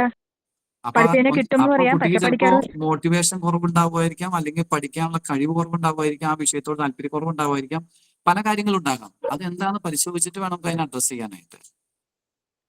കാരണം കുട്ടി ഓക്കെ, ജനറൽ ആയിട്ട് മനസ്സിലായി. പഠിക്കാതിരിക്കുന്നതല്ലല്ലോ, ചില വിഷയങ്ങൾക്ക് മാർക്ക് ഉണ്ടല്ലോ. ഉം. അപ്പൊ അതിന്റെ റീസൺ മനസ്സിലാക്കിയിട്ട് വേണം റെസ്പോണ്ട് ചെയ്യാനായിട്ട്. ഓക്കെ, നമ്മൾ ഇതിന്റെ കുറച്ച് ഉം. ഡീറ്റെയിൽസ് ആയിട്ട് നമുക്ക് അടുത്ത ഇതിനകത്ത് വരുമ്പോൾ നമുക്ക് കുറച്ചുകൂടി എനിക്ക് ഒന്ന് വിശദീകരിക്കാൻ ഞാൻ വിചാരിക്കുകയാണ്. ഓക്കെ, ഓക്കെ ഓക്കെ അപ്പൊ രണ്ടാമത്തെ ഓക്കെ. പ്രിൻസിപ്പിളാണ് നമ്മൾ പറഞ്ഞത് അപ്രീസിയേഷൻ. അപ്പൊ അപ്രീസിയേഷനിൽ അവരുടെ എഫർട്ട് നമ്മൾ കൂടുതൽ അപ്രീഷിയേറ്റ് ചെയ്യുന്നു, ഡീറ്റെയിൽ ആയിട്ട് അപ്രീഷിയേറ്റ് ചെയ്യുന്നു, മറ്റുള്ളവർ മുമ്പിൽ വെച്ച് അപ്രീഷിയേറ്റ് ചെയ്യുന്നു. അതോടൊപ്പം തന്നെ ഒരു 5:1 എന്ന റേഷ്യോയിൽ നമ്മൾ പോസിറ്റീവ് ആൻഡ് നെഗറ്റീവ് സ്ട്രോക്സ് കൊടുക്കുന്നു. Okay, now we move to the third one. Third one is called achievement. കുട്ടികളെ ചെറുപ്രായത്തിൽ തന്നെ ചില നേട്ടങ്ങൾ കൈവരിക്കാൻ അനുവദിക്കണം. അതെങ്ങനെ സാധിക്കും? നേട്ടങ്ങൾ കൈവരിക്കാൻ അനുവദിക്കണമെന്നുണ്ടെങ്കിൽ അവരുടെ പ്രായത്തിനനുസൃതമായിട്ടുള്ള ജോലി ചെയ്യാനുള്ള അവസരം കൊടുക്കണം. So they achieve something. അവരുടെ പ്രായം നോക്കിയിട്ട് ഓരോ പ്രായത്തിനും അതിന് ഇണങ്ങിയ തരത്തിലുള്ള ജോലികൾ ഉണ്ടാവും. ചിലപ്പോൾ ഒരു പ്ലേറ്റ്, ഭക്ഷണം കഴിച്ച പ്ലേറ്റ് കൊണ്ടുപോയി അടുക്കളയിൽ വെക്കുന്നതായിരിക്കാം, അല്ലെങ്കിൽ അത് കഴുകി വെക്കുന്നതായിരിക്കും. കുറച്ചുകൂടി പ്രായത്തിൽ അത് കഴുകി വെക്കുന്നതായിരിക്കാം, അല്ലെങ്കിൽ മേശ തുടയ്ക്കുന്നതായിരിക്കാം, അല്ലെങ്കിൽ എഴുന്നേൽക്കുമ്പോൾ ബെഡ് വൃത്തിയായിട്ട് വെക്കുന്നതായിരിക്കാം. അങ്ങനെ പല ഘടകങ്ങളുണ്ടല്ലോ. അപ്പൊ അവർക്ക് കാര്യങ്ങൾ ചെയ്യാനുള്ള ഓപ്പർച്യൂണിറ്റീസ് ബോധപൂർവ്വം തന്നെ ക്രിയേറ്റ് ചെയ്യുക. അങ്ങനെ അവർക്ക് സന്തോഷം ഉണ്ടാവണം. They could achieve, they could do something. ഇപ്പൊ ചില വീടുകളിൽ പഠനത്തിന്റെ പേര് പറഞ്ഞുകൊണ്ട് കുട്ടികളെ ജോലിയൊന്നും ചെയ്യിക്കത്തില്ല. അപ്പൊ അവിടെ മിസ്സാവുന്ന കാര്യം എന്ന് പറയുമ്പോൾ എ സെൻസ് ഓഫ് അച്ചീവ്മെന്റ്. നമ്മുടെ വീടുകളിൽ ചിലപ്പോൾ ചില കുട്ടികൾ എന്താ പറയുക, ഗാർഡനിങ് നടത്തുന്നുണ്ടാവും, ചില കുട്ടികൾ അമ്മയെ വീട്ടിൽ സഹായിക്കുന്നുണ്ടാകാം, പല കാര്യങ്ങൾ ചെയ്യുന്നുണ്ടാവും. അതെല്ലാം കുട്ടികൾക്ക് ഒരു അച്ചീവ്മെന്റിനുള്ള അത്തരത്തിലുള്ള ഒരു സെൻസ് കൊടുക്കുന്ന കാര്യങ്ങളാണ്. അത് ബോധപൂർവം തന്നെ നമ്മൾ കൾട്ടിവേറ്റ് ചെയ്തെടുക്കണം. അങ്ങനെ ഈ അച്ചീവ്മെന്റിലേക്ക് നമ്മൾ ഇവരെ വിടുമ്പോൾ നമ്മൾ ശ്രദ്ധിക്കേണ്ട ഒരു കാര്യം, സ്വാഭാവികമായിട്ടും മിസ്റ്റേക്സ് വരും. ആ മിസ്റ്റേക്സ് വരുമ്പോൾ ഓവർ പ്രൊട്ടക്റ്റീവ് ആവരുത്. അവരെ ഉടനെ റെസ്ക്യൂ ചെയ്യാനായിട്ട് പോകരുത്. ഒരു ബുദ്ധിമുട്ടുണ്ടാകുമെന്ന് അതുകൊണ്ട് ഉടനെ തന്നെ നമ്മൾ നേരിട്ട് അത് ഇടപെട്ട് ചെയ്തേക്കാം. അല്ലെങ്കിൽ ചിലപ്പോൾ നമുക്കറിയാമല്ലോ, ചില കാര്യങ്ങൾക്ക് സമയം കൂടുതൽ എടുക്കും കുട്ടി ചെയ്തു വരുമ്പോൾ. എന്നാൽ പിന്നെ നമ്മൾ അങ്ങനെ ചെയ്തേക്കാം. ഇപ്പൊ പാത്രം കഴുകുന്നതാണെങ്കിലും ശരി, കുട്ടി പാത്രം കഴുകി വൃത്തിയാവില്ല, അതുകൊണ്ട് നമ്മൾ നീ അപ്പുറത്ത് പോകണ്ട, ഞാൻ ചെയ്തോളാം എന്ന് പറഞ്ഞു നമ്മളത് മെഡിറ്റ് ചെയ്യാം. അത് നല്ലൊരു കാര്യമല്ല. So don't rescue the child from mistakes. ജീവന് ഹാനി വരാത്ത അല്ലെങ്കിൽ ദീർഘമായ ഒരു നഷ്ടം വരാത്ത കാര്യങ്ങളിലാണ് എങ്കിൽ ചില മിസ്റ്റേക്സുകൾ അനുവദിക്കണം. അനുവദിക്കുക എന്ന് പറഞ്ഞു കഴിഞ്ഞാൽ അവർ ചെയ്യുന്നതിനിടയിൽ സംഭവിക്കുന്ന ചില കാര്യങ്ങൾ, അങ്ങനെയാണ് അവരത് ലേൺ ചെയ്യുന്നത്. അപ്പോ ലേണിംഗ് ഫ്രം മിസ്റ്റേക്സ് അതും ഒരു അച്ചീവ്മെന്റ് ആണ്. അപ്പൊ ഏജ് അപ്രോപ്രിയേറ്റ് ആയിട്ടുള്ള പ്രോബ്ലം സോൾവ് ചെയ്യാനുള്ള അവസരങ്ങൾ കൊടുക്കുക, അതുപോലെ തന്നെ ജോലികൾ ചെയ്യാനുള്ള അവസരങ്ങൾ കൊടുക്കുക. അതിനകത്ത് കുറവുകൾ വന്നാൽ ഉടനെ നമ്മുടെ പെർഫെക്ഷനിസ്റ്റ് മൈൻഡ് വെച്ച് കാണാതെ അവർ എൻകറേജ് ചെയ്യുക. ഇതെല്ലാം കുട്ടികളിൽ സെൽഫ് എസ്റ്റീം വളർത്താനായിട്ട് വളരെ ഉപകാരപ്പെടുന്ന ഒരു കാര്യമാണ്. പിന്നെ കുട്ടികളിൽ കുറവുകൾ സംഭവിക്കും. നമ്മൾ ഉദ്ദേശിക്കുന്ന പെർഫെക്ഷനിൽ അവർ പ്ലേറ്റ് കഴിവില്ല, അല്ലെങ്കിൽ അവരുടെ മുറി ക്ലീൻ ആക്കില്ല, അല്ലെങ്കിൽ അവിടെ പഠിക്കുന്ന ബാഗ് സൂക്ഷിച്ചു വെക്കണമെന്ന് നിർബന്ധമൊന്നുമില്ല. അങ്ങനെ കുട്ടികളുടെ മിസ്റ്റേക്സ്, കുറവുകളോടെ എങ്ങനെ പ്രതികരിക്കണം, അതിന് അപ്ലൈ ചെയ്യാവുന്ന ഒരു പ്രിൻസിപ്പിളാണ് ഗ്രോ എന്ന് പറയുന്ന ഒരു പ്രിൻസിപ്പിൾ. കേൾക്കാലോ? പറഞ്ഞോ. ഹലോ, എന്നോടാണോ? അല്ല. ഓക്കെ, ഈ മാതാപിതാക്കൾക്ക് കുട്ടികളുടെ ഈ വീഴ്ചകൾ, മിസ്റ്റേക്സ്, അതിനോട് എങ്ങനെ പ്രതികരിക്കാം എന്നതിന്റെ ഒരു പ്രിൻസിപ്പിൾ, ഗ്രോ എന്ന് പറഞ്ഞ ഒരു പ്രിൻസിപ്പിൾ നമുക്ക് നോക്കാം. കുട്ടിയുടെ ഭാഗത്തുനിന്ന് കുട്ടി ഒരു കാര്യം ചെയ്യാൻ നമ്മൾ അവസരം കൊടുത്തു, മിസ്റ്റേക്ക് വന്നു കഴിഞ്ഞാൽ ആദ്യം ചെയ്യേണ്ട കാര്യം ഗെറ്റ് കാം, കൂൾ ആവുക എന്നുള്ളതാണ്. ഗെറ്റ് ജി. Do not get angry, do not be reactive.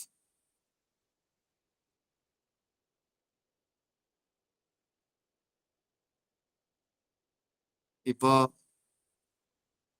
കുട്ടിയുടെ കയ്യിൽ നിന്ന് നമ്മൾ ഒരു പാത്രം കൊണ്ടുവയ്ക്കുന്ന സമയത്ത് പാത്രം താഴെ വീണ് പൊട്ടി. ഉടനെ നമ്മൾ ദേഷ്യപ്പെടുക തന്നെ ചെയ്യുന്നത്. മറിച്ച് വളരെ ശാന്തതയോടുകൂടെ നമ്മൾ കുട്ടിയോട് ഇടപെടണം. അതാണ് ഒന്നാമത്തെ സ്റ്റെപ്പ്, ഗെറ്റ് കാം. പക്ഷെ പൊതുവെ നമുക്ക് എന്താ പറയുക, സ്ട്രെസ്ഡ് ആണ് എങ്കിൽ നമ്മൾ അവിടെ പൊട്ടിത്തെറിക്കും. ആ പാത്രം നശിപ്പിക്കുമ്പോൾ നമുക്ക് നെഗറ്റീവ് ആണല്ലോ. നമുക്ക് പൈസ നഷ്ടം മാത്രമല്ല, അസൗകര്യങ്ങൾ പലതും ഉണ്ടാകുന്നു. ചിലപ്പോൾ ചില വിലപ്പെട്ട കാര്യങ്ങളായിരിക്കും നഷ്ടപ്പെട്ടു പോയത്. അപ്പൊ അങ്ങനെയൊക്കെ വരുമ്പോൾ ഉണ്ടാകുന്ന ബുദ്ധിമുട്ടുകളുണ്ട്. പക്ഷെ ഇവിടെ നമ്മൾ ചിന്തിക്കേണ്ട കാര്യം, നമുക്ക് പ്രധാനപ്പെട്ടത് കുട്ടിയാണോ പാത്രമാണോ? പാത്രത്തിന് 100 കൊടുത്താൽ മതി. കുട്ടിയുടെ സെൽഫ് എസ്റ്റീം പോയാലില്ല, നമുക്കത് എത്ര വില കൊടുത്താലും നികത്താൻ പറ്റാത്ത കാര്യമാണ്. അതുകൊണ്ട് പേരന്റിങ്ങിന്റെ ഒരു ഭാഗമാണ്. ചിലതൊക്കെ നഷ്ടപ്പെടും, ചില കുറവുകൾ വീടുകളിൽ സംഭവിക്കും. കുട്ടികൾ അവരുടേതായ അച്ചീവ്മെന്റിലേക്ക് കടക്കുമ്പോൾ ചില തെറ്റുകൾ വരും, ചില സമയം എടുക്കും. അത് കണ്ടിട്ട് we get cool, because our priority is for the development of the child. Okay. Second, recognise what happened. എന്ത് സംഭവിച്ചു എന്നതിനെ കുറിച്ച് കുട്ടി റിക്കഗ്നൈസ് ചെയ്യാനായിട്ട് അവരെ സഹായിക്കണം. ഓക്കെ, അപ്പോൾ കുട്ടിയുടെ ഭാഗത്തുനിന്ന് പാത്രം താഴെ വീണു, പാത്രം പൊട്ടി, നമുക്ക് ഇത്ര രൂപ നഷ്ടമായി, അല്ലെങ്കിൽ ഇന്ന അമൂല്യമായ വസ്തു അതിലുണ്ടായിരുന്നത് നമുക്ക് നഷ്ടമായി, ദാറ്റ്സ് എ മിസ്റ്റേക്ക്. അങ്ങനെ ഒരു കുറവ് സംഭവിച്ചു എന്നതിൽ ആ കുറവ് എന്താണെന്ന് കുട്ടിക്ക് ചിന്തിക്കാൻ കഴിയുന്ന വിധത്തിലുള്ള റെസ്പോൺസ് നമ്മൾ കൊടുക്കണം. So help the child to recognise what has happened, എന്താണ് സംഭവിച്ചേക്കണേ എന്നതിനെ കുറിച്ച് കൃത്യമായ ഒരു ധാരണ കുട്ടിക്ക് കൊടുക്കുക. രണ്ടാമത്തെ സ്റ്റെപ്പ്. മൂന്നാമത്തത്, ഓൺ ദ റെസ്പോൺസിബിലിറ്റി. അതായത് ആ ചെയ്ത പ്രവൃത്തിയുടെ ഉത്തരവാദിത്വം കുട്ടി ഏറ്റെടുക്കണം. അതിന് പറ്റുന്ന വിധത്തിൽ നമ്മൾ പ്രതികരിക്കണം. അപ്പൊ ഇപ്പൊ പാത്രമാണ് നമ്മൾ ഉദാഹരണമായിട്ട് എടുക്കണമെങ്കിൽ, പാത്രം താഴെ വീണ് പൊട്ടി. ഇത് പൊട്ടാതിരിക്കണമെങ്കിൽ നമ്മൾ എന്ത് ചെയ്യണമായിരുന്നു? എങ്ങനെ എടുത്തിരുന്നെങ്കിൽ, അല്ലെങ്കിൽ എന്ത് ശ്രദ്ധിച്ചിരുന്നെങ്കിൽ ഇത് പാത്രം താഴെ വീഴാതെ പൊട്ടാതെ സൂക്ഷിക്കാമായിരുന്നു? So we help the child to take the responsibility of the act. So own the responsibility.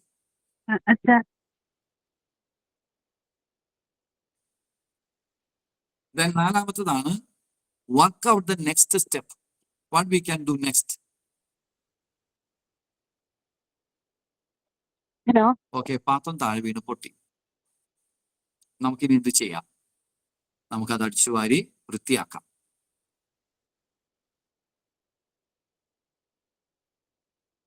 That's what's next step. അപ്പോ 4 സ്റ്റെപ്സ് ആണ് കുട്ടികളുടെ മിസ്റ്റേക്സിനോടുള്ള പ്രതികരണമായിട്ട് വരുന്നത്. Number 1 is get calm, then recognize what happens and own the responsibility, then work out the next step, grow. അപ്പോൾ പാത്രം താഴെ വീണ് പൊട്ടി, നമുക്കിനി എന്ത് ചെയ്യണം? നമുക്കത് ഒരുമിച്ച് അടിച്ചു വരാം. ഇങ്ങനത്തെ ഒരു പ്രതികരണ ശൈലി നമുക്ക് കൊടുക്കാൻ സാധിച്ചു കഴിഞ്ഞാൽ കുട്ടികളിൽ അച്ചീവ്മെന്റ് സെൻസ് കൂടി വരും. അവർക്ക് കൂടുതൽ കാര്യങ്ങൾ അച്ചീവ് ചെയ്യാൻ സാധിക്കും. ചെറുപ്രായത്തിൽ തന്നെ സെൽഫ് റെസ്പോൺസിബിൾ ആയിട്ട് വരും. ആ സെൽഫ് റെസ്പോൺസിബിലിറ്റി ആകുന്തോറും അവരുടെ സെൽഫ് എസ്റ്റീം കൂടി വരും. ആത്മവിശ്വാസം വർദ്ധിച്ചു. ഇപ്പൊ നിങ്ങൾ കണ്ട കഴിഞ്ഞ ദിവസം ഈ ഒരു കുട്ടി കർഷകനെ നമ്മുടെ ഗവൺമെന്റ് ആദരിച്ചത്. 13 വയസ്സുള്ള കുട്ടിയെ, ആദിത്യ എന്ന് പറഞ്ഞൊരു കുട്ടിയെ. ആ കുട്ടിക്ക് കൃഷിയെ കുറിച്ച് എന്തോരം അറിവാണ്. ആ കുട്ടി എന്തെല്ലാം കാര്യങ്ങളാണ് ചെയ്യുന്നത് ഈ ഭൂമിയിൽ, അവരൊക്കെ ഉള്ള സ്ഥലത്ത്. അത് ഇവരെ എൻകറേജ് ചെയ്ത് കുട്ടിയെ നമ്മൾ അങ്ങനെ ചെയ്യാനായിട്ട് അനുവദിക്കുകയാണല്ലോ.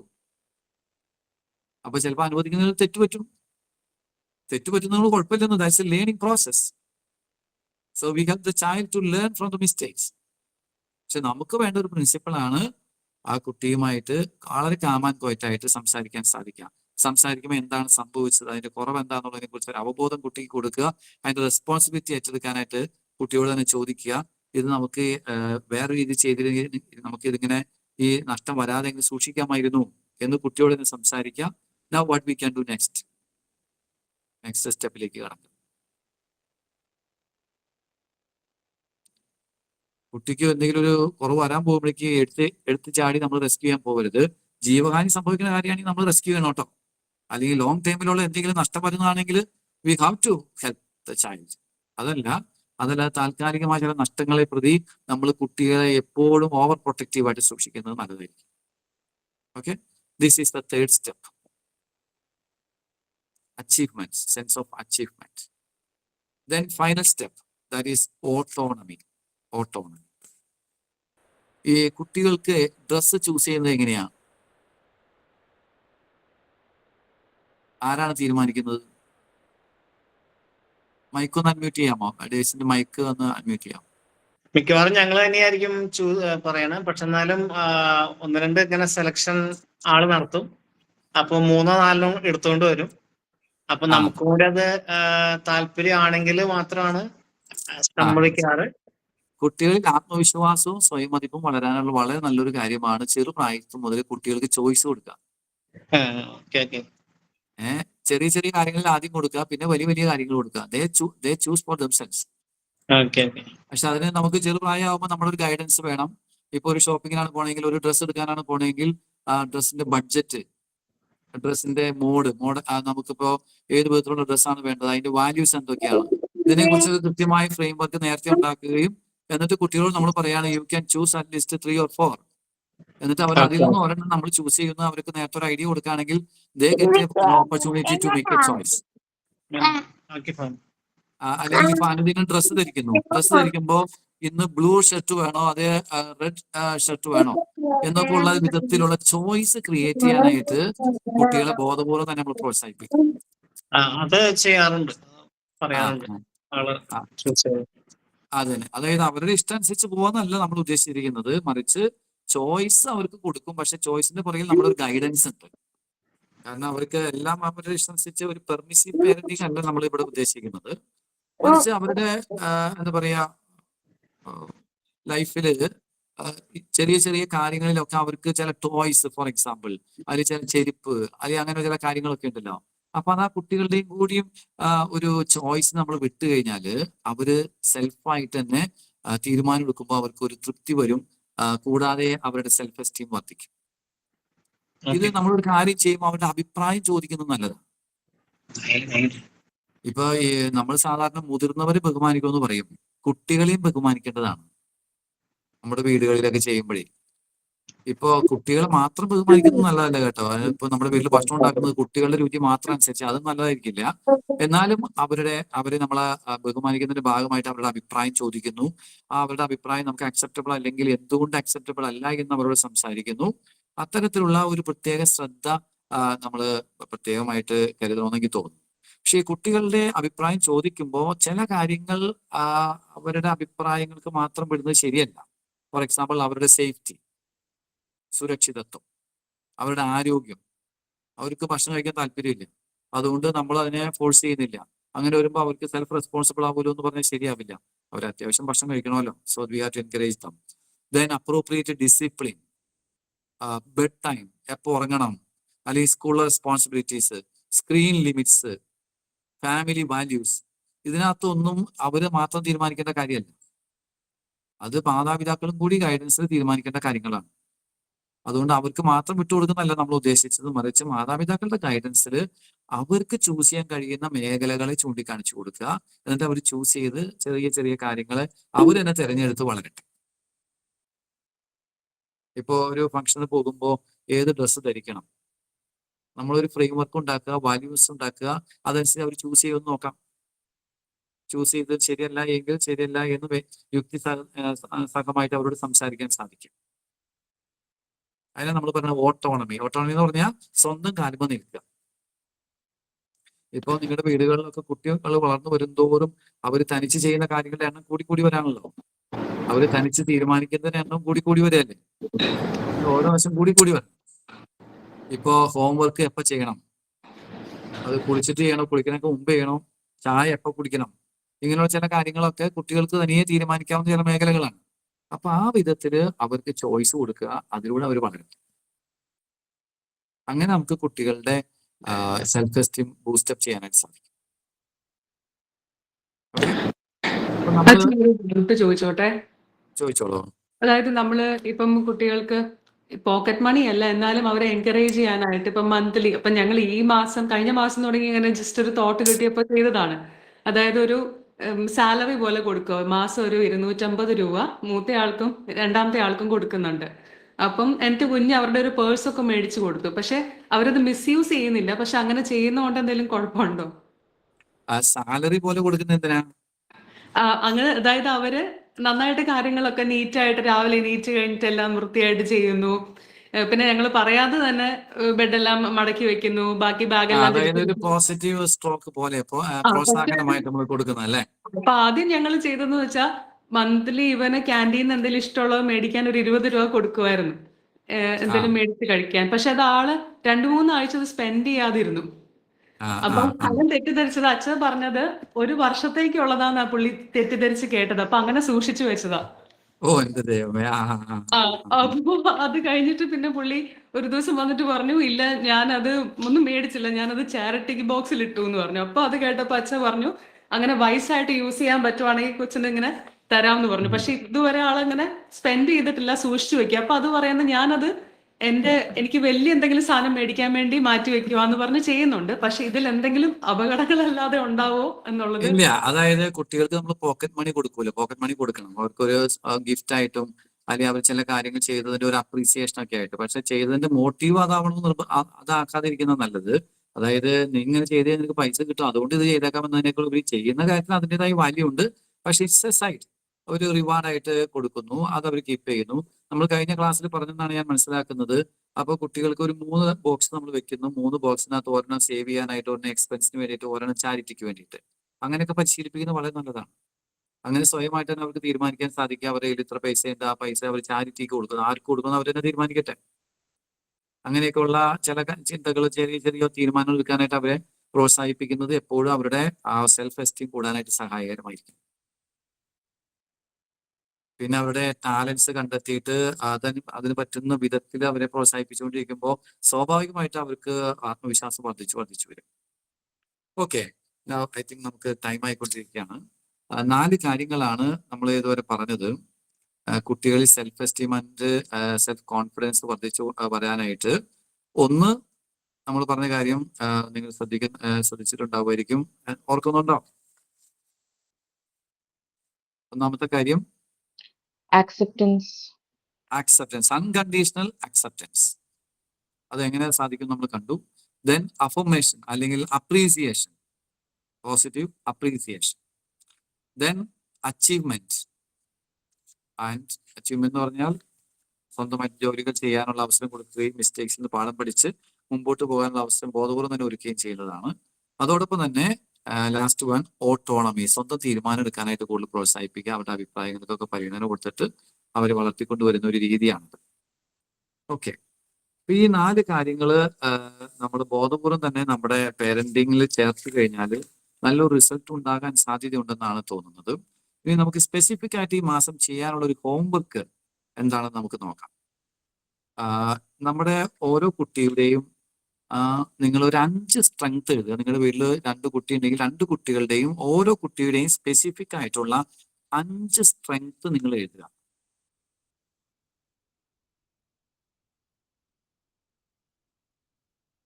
ഓക്കെ, എന്നിട്ട് അതിൽ ഏതെങ്കിലും ഒരു സ്ട്രെങ്ത്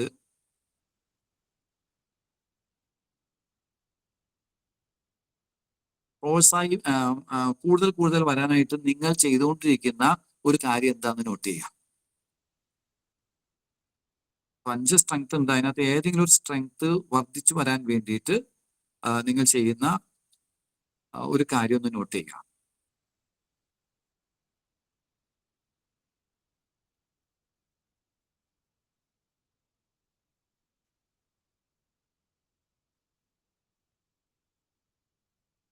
അപ്പോൾ കുട്ടികൾ എന്തില്ല എന്നുള്ള രീതിയിലല്ല നമ്മൾ കാണുന്നത്, എന്തുണ്ട് എന്ന രീതിയിലുള്ള പേരന്റിംഗ് ആണ് നമുക്ക് വേണ്ടത്.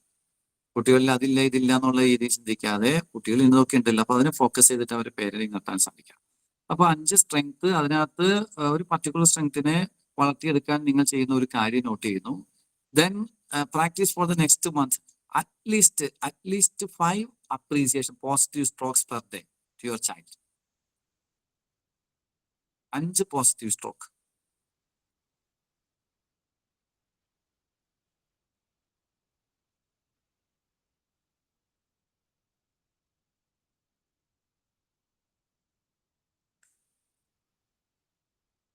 ബോധപൂർവം തന്നെ ക്രിയേറ്റ് ചെയ്യണം നമ്മൾ. പോസിറ്റീവ് സ്ട്രോക്ക് എന്ന് പറയുമ്പോൾ എന്തൊക്കെയാവാം, നമ്മൾ വാക്കുകൊണ്ട് കൊടുക്കുന്നതാകാം, ഈവൻ നമ്മുടെ ഒരു എന്താ പറയാ touch, that can be A positive stroke.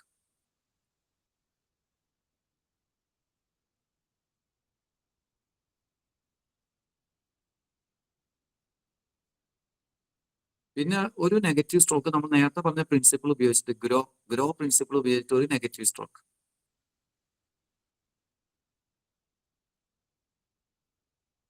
വളരെ കാമായിട്ട് കുട്ടിയായിട്ട് കോൺവെർസേഷൻ നടത്തി കുട്ടിയെ റെസ്പോൺസിബിലിറ്റിയിലേക്ക് കൊണ്ടുവന്ന് കുട്ടിയെ നെക്സ്റ്റ് സ്റ്റെപ്പിലേക്ക് മോട്ടിവേറ്റ് ചെയ്തെടുക്കുന്നു.